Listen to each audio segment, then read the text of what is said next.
Voter তালিকা থেকে নাম বাদ যাওয়া মানেই নাগরিকত্ব হারানো নয়। সরকারি সুযোগ সুবিধা বঞ্চিত মামলা প্রসঙ্গে সুপ্রিম কোর্টে জানালো প্রধান বিচারপতির বেঞ্চ। পশ্চিমবঙ্গে এসআইআর সংক্রান্ত ট্রাইব্যুনালে শুনানি প্রক্রিয়াকে আরও সুশৃঙ্খল করার আর্জি। তালিকা থেকে যাদের নাম বাদ গিয়েছে তারা সরকারি প্রকল্পের সুবিধা পেতে সমস্যায় পড়ছেন। জাতিগত শংসাপত্র পেতেও সমস্যা হচ্ছে অভিযোগ মামলাকারী। এসআইআরের পরে ভোটার তালিকা থেকে কারো নাম বাদ যাওয়া মানেই নাগরিকত্ব হারানো নয়। নির্দেশ কোর্টের। বিহারের এসআইআর মামলার রায়ে এটি স্পষ্ট করা আছে। কারো নাগরিকত্ব নির্ধারণের চূড়ান্ত অধিকার নির্বাচন কমিশনের হাতে নেই। শুধুমাত্র ভোটার তালিকা থেকে নাম বাদ যাওয়ার ফলে কারো নাগরিকত্ব কেড়ে নেওয়া যেতে পারে না। জাল নথি চক্রের তদন্তে দেশের 13 জায়গায় তল্লাশি চালিয়েছে ইডি এবং উত্তরপ্রদেশের এটিএস। তারাই তদন্তে উঠে এসেছে মারাত্মক তথ্য। বাংলাদেশের ঢাকার বাসিন্দা এক ব্যক্তি অনাথ পরিচয়ে বাস করছিলেন এই দেশে। পরে ভারতীয় পরিচয়পত্র বানিয়ে উত্তরপ্রদেশে পাড়ি দেন। 2023 সালে তাকে গ্রেপ্তার করে উত্তরপ্রদেশ থানার পুলিশ। তাকে জেরা করে জানা যায় এনজিওর মাধ্যমে চলত সিন্ডিকেট চক্র। 2023 সালে 20 কোটি টাকা ঢুকেছিল সেই এনজিওতে। অনুপ্রবেশকারীদের ভারতে ঢুকিয়ে মোটা টাকার বিনিময়ে তৈরি হতো জাল নথি, আর সেই জাল নথি নিয়েই দেশের বিভিন্ন প্রান্তে ছড়িয়ে পড়ত অনুপ্রবেশকারীরা। সেই টাকা কি ঘুরপথে কোনোভাবে জঙ্গি কার্যকলাপে ব্যবহার হতো? প্রশ্নটা উঠছে, কারণ জঙ্গি কার্যকলাপে মদত ও জাল নথি চক্রের তদন্তেই বৃহস্পতিবার কলকাতা, 24 পরগনা, মুর্শিদাবাদ, উত্তরপ্রদেশের সাহারানপুর সহ দেশের 13 জায়গায় তল্লাশি চালায় ইডি ও উত্তরপ্রদেশের এটিএস। আর তারই তদন্তে উঠে এসেছে মারাত্মক তথ্য। মুর্শিদাবাদের ডোমকলের এই বাড়িতেই হানা দেয় ইডি। সূত্রের খবর, এখানে থাকতেন আদিলুর রহমান, বাংলাদেশের ঢাকার বাসিন্দা। সূত্রের খবর, নিজেকে অনাথ পরিচয় দিয়ে এদেশেই থাকা শুরু করেছিলেন। পরে ভারতীয় পরিচয়পত্র বানিয়ে উত্তরপ্রদেশে পাড়ি দেন। বছর 3 আগে অর্থাৎ 2023 সালে আদিলকে গ্রেপ্তার করে উত্তরপ্রদেশ পুলিশ। সূত্রের খবর, আদিলুর রহমানকে জেরায় উত্তরপ্রদেশ পুলিশ জানতে পারে একটি এনজিওর মাধ্যমে তাদের সিন্ডিকেট চক্র চলত। 2023 সালে 20 কোটি টাকা ঢুকেছিল সেই এনজিওতে। কোনো রকম ইল্লিগাল কাজ হয়, পুলিশ তার বিরুদ্ধে কড়া ব্যবস্থা নিক, আমি তো মনে করি নেওয়া দরকার। আড়ালে যদি কোনো অসাধু কাজকাম হয়, নিশ্চয়ই সেটা ভারতের যে বিচার ব্যবস্থা অনুযায়ী তার সাজা পাওয়া দরকার। এরই তদন্তে বৃহস্পতিবার হারোয়ার আল জামিয়াতুল ইসলামিয়া দারুল উলুমে তল্লাশি চলাকালীন নগদ 40 লক্ষ টাকা উদ্ধার হয়। সেই সঙ্গে বাজেয়াপ্ত হয় 180 গ্রাম সোনার কয়েন। যে ঘটনা নিয়ে শুরু হয়েছে রাজনৈতিক চর্চা। ফান্ডিং নিয়ে প্রশ্ন উঠবেই বা কেন? তারা টাকা নিয়ে নিশ্চয়ই জঙ্গি তৈরি করবে, আর জঙ্গি যদি তৈরি করে তাহলে জঙ্গি আমরা দেখব। এ যাবৎকাল দেশে যত জঙ্গি কার্যকলাপ চলেছে, আমাদের পশ্চিমবঙ্গের একটা মাদ্রাসার বাচ্চা কি কেউ কখনো পেয়েছে? পাওয়া যায়নি। শিক্ষা প্রতিষ্ঠানের মধ্য দিয়ে যদি এই ধরনের কোনো দেশদ্রোহিতা বা মিথ্যা বা দেশের জন্য হুমকি এমন কিছু যদি চলে থাকে, তাহলে নিশ্চয়ই সে মাদ্রাসা বন্ধ হওয়া উচিত। কিন্তু তার আগে আমি বারবার বলবো, তদন্তটা অত্যন্ত নিরপেক্ষ এবং সততার সঙ্গে হওয়া দরকার। দীর্ঘদিন ধরে আমরা একটা বক্তব্য বা আমরা কথা তথ্যবহন সহকারে বলতাম যে এখানে জঙ্গি কার্যকলাপ এবং বিভিন্ন রকম নাশকতা, ভারত বিরোধী চক্রান্ত চলে। সেই সময় যে সরকার ছিল তৃণমূল কংগ্রেস, তাদের সমর্থন ছিল, তারা এইসব বিষয়ে প্রশ্রয় দিত। জালি আধার কার্ড, ভোটার কার্ড এখান থেকে সারা ভারতবর্ষে সাপ্লাই হতো। তাহারিয়া নামে একটি বেসরকারি হাসপাতালেও চলে তল্লাশি। অন্যদিকে বসিরহাটেও একাধিক বেসরকারি মাদ্রাসা এবং হাসপাতালে অভিযান চালায় এটিএস ও ইডি। সমীরণ পাল ও আবিদ দত্তের রিপোর্ট, এবিপি আনন্দ। কলকাতা বিমানবন্দরের ভিতরে বাঁকড়া মসজিদে নামাজ পাঠের প্রতিবাদ কর্মসূচি থেকে পিছু হটলেন সিদ্দিকুল্লাহ চৌধুরী। পুলিশের অনুমতি না মেলায় শেষমেশ জামিয়া ইসলামিয়া মাদানিয়া মসজিদে গিয়ে পড়া হলো নামাজ। তবে ভবিষ্যতে এই অনুমতি জোগাড়ের আইনের পথে হাঁটার কথা ভাবছে বাঁকড়া মসজিদ কমিটি। কিছু নয়, আমি চাইছি যদি আপনারা বলেন তাহলে আমরা বলে দিচ্ছি। পিছু হটলেন সিদ্দিকুল্লাহ চৌধুরী। কলকাতা বিমানবন্দর চত্বরে থাকা মসজিদে নামাজ পড়ার পুলিশের অনুমতি না পেয়ে শেষমেশ স্থান বদল করতে বাধ্য হল বাঁকড়া মসজিদ কমিটি। ওই এলাকা থেকে 100 মিটার দূরে জামিয়া ইসলামিয়া মাদানিয়া মসজিদে গিয়ে পড়া হলো নামাজ। বিতর্কের সূত্রপাত কলকাতা আন্তর্জাতিক বিমানবন্দর চত্বরে থাকা বাঁকড়া মসজিদ ঘিরে। নিয়ম অনুযায়ী বিমানবন্দরের রানওয়ের অন্তত 250 মিটার দূরত্বে কোনো নির্মাণ থাকার কথা নয়। কলকাতা বিমানবন্দরের সেকেন্ডারি রানওয়ের 165 মিটার দূরে রয়েছে 136 বছরের পুরনো বাঁকড়া মসজিদ। জাতীয় সুরক্ষা এবং বিমানবন্দরের নিরাপত্তা আগে দেখতে হবে। এটা আন্তর্জাতিক বিমানবন্দর, এইখানে এইভাবে খুলে রাখা যায় না। এতদিন কলকাতা বিমানবন্দরের 7 নম্বর গেট দিয়ে ঢুকে মসজিদে যাওয়া যেত, এখন সেই পথ বন্ধ করে দেওয়া হয়েছে বলে অভিযোগ করেছে বাকরা মসজিদ কর্তৃপক্ষ।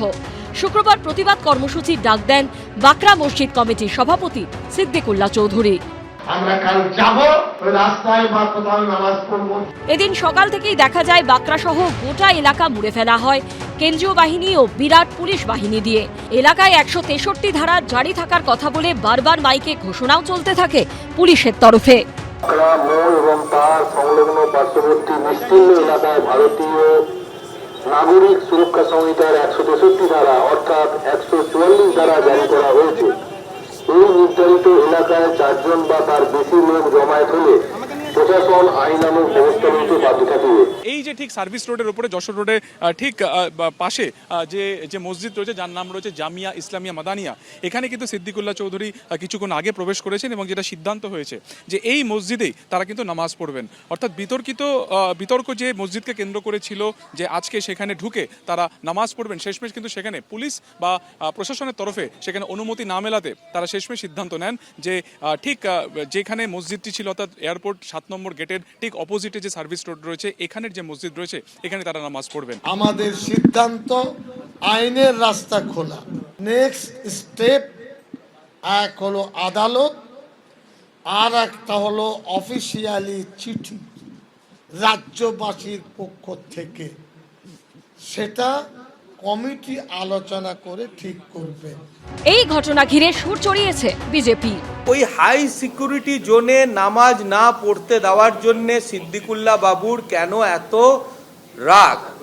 এর পেছনে কোনো বিদেশি শক্তি কাজ করছে না তো? সেটা কিন্তু খতিয়ে দেখার দরকার। পরিকাঠামোগত উন্নয়নের প্রশ্ন, ফলে নিশ্চিতভাবে সকলের সহযোগিতা সবারই কাম্য, কিন্তু দীর্ঘদিন ধরে যদি কোনো আচার ধর্ম বিশ্বাসের জায়গা থাকে তাহলে সেখানে যারা যান তাদেরকে কনফিডেন্সে নিয়ে ঐকমত্য এবং সহমতের ভিত্তিতে যদি গোটা বিষয়টা মানুষকে বুঝিয়ে সবাই ইতিবাচক মন দিয়েই সহযোগিতা করবে। এই জল কোথায় গড়ায় সেটাই দেখার। সুকান্ত মুখোপাধ্যায় ও আশাবুল হোসেনের রিপোর্ট, এবিপি আনন্দ। রহস্যজনকভাবে নিখোঁজ হয়ে গেলেন রাইফেল শুটার। নিখোঁজ নাবালিকা দময়ন্তী সেনের বাড়ি হাওড়ায়। থানায় নিখোঁজ ডায়েরি করার পর একদিন পেরিয়ে গেলেও এখনও খোঁজ মেলেনি কিশোরীর। নিখোঁজ শুটারের পাশে থাকার আশ্বাস দিয়েছেন রাজ্যের ক্রীড়ামন্ত্রী। ওকে পাওয়া যাচ্ছে না, এটা আমি ঠিক মেনে নিতে পারছি না। সবচেয়ে বড় কথা, কোনো রকম ট্রেস করতে পারছে না, 24 ঘন্টা হয়ে গেল। প্রতিভাবান রাইফেল শুটার জাতীয় দলে ট্রায়ালের সুযোগ পেয়েছিলেন। 15 বছরের সেই দময়ন্তী সেনের নিখোঁজ হওয়ার ঘটনা ঘিরে রহস্য ক্রমশ ঘনাচ্ছে। পরিবারের দাবি, বৃহস্পতিবার সকালে বাড়ির পোশাকে কাছের দোকানে গেছিল সে, তারপর থেকেই আর খোঁজ মেলেনি তার। কাল থেকে মিসিং হয়েছে, মা বললো দুধ আনতে গেছে। আমি বললাম দুধ আনতে গেছে, এত দেরি হচ্ছে? গিয়ে দেখলাম দুটো দোকানেই নেই। একটা মেয়ে বললো যে আপনার এই মেয়েটাকে দেখা গেছে হাওড়া স্টেশন দিকে। তারপর তো হাওড়া স্টেশনে গিয়ে সিটিভি ফুটেজ দেখলাম যে 9:46-এ হাওড়া স্টেশনে ঢুকছে এবং যেখানে 4 নম্বর 5 নম্বর প্ল্যাটফর্মে মেয়েকে ঢুকতে দেখা গেছে। তারপর থেকে কোনো খোঁজ খবর কেউ দিতে পারিনি। হাওড়া থানায় নিখোঁজ ডায়েরি করা হলেও এখনো পর্যন্ত খোঁজ মেলেনি কিশোরী শুটারের। কি হয়ে থাকতে পারে তা নিয়ে ধন্দে দময়ন্তীর পরিবার। বাড়িতে তো কিছু হয়নি, কারণ আমি বকিনি, মানে মায়ের সাথেও কোনো বাক্য বিনিময় কিচ্ছু না। এরম ভাবে ডায়েরি লেখে, প্রত্যেক দিনকার লেখে। ওর যদি কোনো টেনশনও হয় বা কোনো রকম যদি প্রেশার হয়, ও তখন এই ডায়েরিতে সব লেখে। ওর পক্ষে এরম এই ওকে পাওয়া যাচ্ছে না, এটা আমি ঠিক মেনে নিতে পারছি না। নিখোঁজ শুটার দময়ন্তী সেনের বাবার সঙ্গে দেখা করেছেন ক্রীড়ামন্ত্রী ইন্দ্রনীল খা। পরিবারের পাশে থাকার আশ্বাসও দিয়েছেন তিনি। সুনীত হালদার ও ঝিলম করঞ্জায়ের রিপোর্ট, এবিপি আনন্দ। আরও ফাঁকা হলো কালীঘাট তৃণমূলের ক্যাম্প। শুক্রবার ঋতব্রত তৃণমূলে যোগ দিলেন 2 প্রাক্তন তৃণমূল বিধায়ক তাপস চট্টোপাধ্যায় এবং বিশ্বজিৎ দাস। অপরপক্ষে অভিষেক বন্দ্যোপাধ্যায়ের বিরুদ্ধে আওয়াজ উঠল কালীঘাট তৃণমূলের ভিতর থেকেও। কুণাল ঘোষ অবশ্য বলছেন, যারা দমটা ধরে রাখতে পারছেন তারা থাকছেন, যারা দমটা ধরে রাখতে পারছেন না তারা সেই জায়গা আত্মসমর্পণ করে দিচ্ছেন। বর্ষা আসতেই শুরু হয়েছে ভয়াবহ ভাঙন। নদীতে নয়, কালীঘাট তৃণমূলে। নদীর একপারে কালীঘাট তৃণমূল যখন ভাঙছে, তখন আরেক পার অর্থাৎ ঋতব্রত তৃণমূল বহরে ক্রমশ বাড়ছে। দলবদলের পুরনো রেকর্ড বজায় রেখে এবার ফের শিবির বদলালেন বনগাঁর প্রাক্তন বিধায়ক বিশ্বজিৎ দাস এবং রাজারহাট নিউ টাউনের প্রাক্তন বিধায়ক তাপস চট্টোপাধ্যায়। 21শে জুলাইয়ের আগে কালীঘাট তৃণমূলের ঘর আরও ফাঁকা করে শুক্রবার ঋতব্রত তৃণমূলের নাম লেখালেন তারা। আমি নিজেও ধরুন কোনো কথা বলতে যাবো, চিফ মিনিস্টারের ঘরে সে ঘরের মতো সুযোগ থাকবে। অভিষেক বন্দ্যোপাধ্যায়কে ফোন করলে সে ফোন কেউ করলে সে আমাদের এখানে একটা যুব নেতা, তিনি যদি অ্যাপ্রুভ করতেন তবে সেটা ধরা হবে। কলকাতা কি তৃণমূল নয়? আমি তো তৃণমূলের ঘরে এসেছি। 15 বছর আগে খুব যাতায়াত ছিল, 15 বছর সরকারি ছিলাম বলে এই ঘরে আসিনি। আবার এই যে লিডার, আমার অপোজিশন লিডার, তার সঙ্গে আসবেটা স্বাভাবিক। কালীঘাট তৃণমূল ছেড়ে ঋতব্রত তৃণমূলে যাবার এই লাইন কি আরও লম্বা হবে? জল্পনা জোরালো করে একই দিনে ক্ষোভ উগরে দিয়েছেন কালীঘাট তৃণমূলের সাধারণ সম্পাদক রাজীব বন্দ্যোপাধ্যায়, যিনি তৃণমূল থেকে বিজেপিতে গিয়ে আবার তৃণমূলে ফিরেছিলেন। আমি দিদিকে হাত জোড় করছি যে দয়া করে আর অভিষেক বন্দ্যোপাধ্যায় করবেন না, কারণ এই অভিষেক বন্দ্যোপাধ্যায়ের জন্যই আজকে দলটার এই অবস্থা হয়েছে।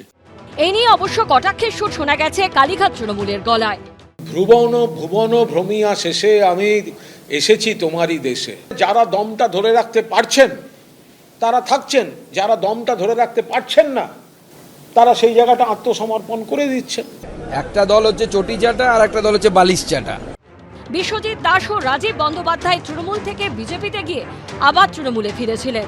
তাপস চট্টোপাধ্যায় সিপিএম ছেড়ে এসেছিলেন তৃণমূলে। বদলের রাজ্যেও তাদের শিবির বদলও চলছেই।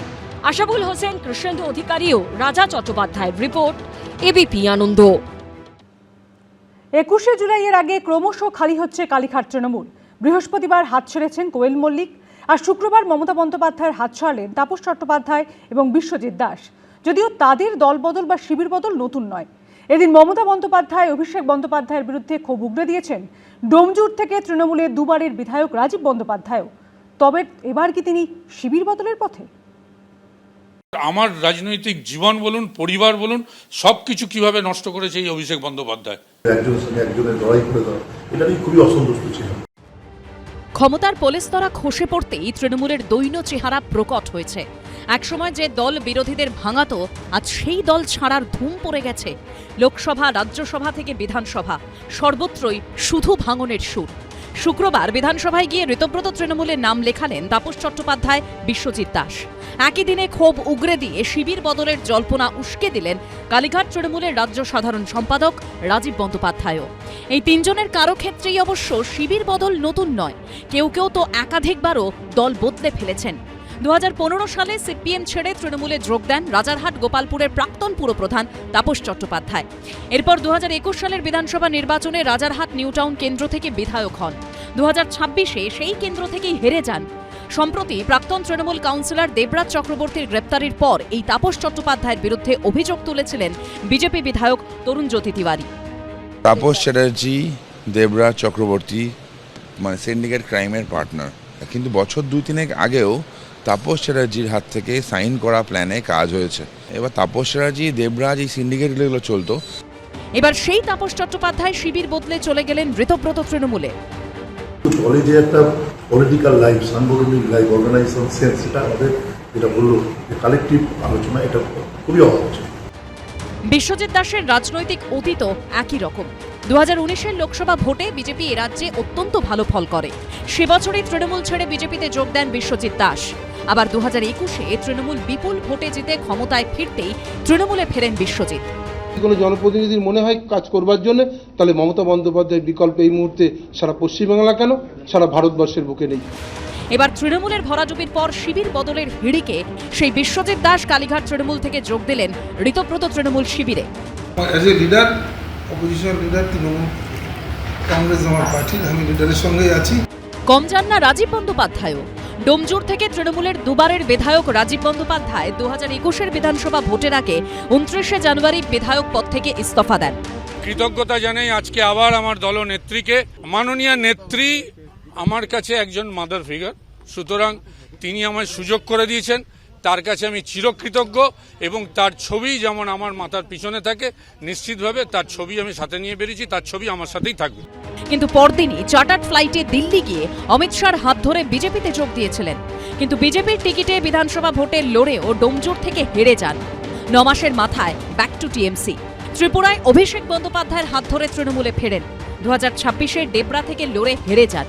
দলের ভরাডুবির পর তাকে রাজ্য সাধারণ সম্পাদকের পদ দেন মমতা বন্দ্যোপাধ্যায়।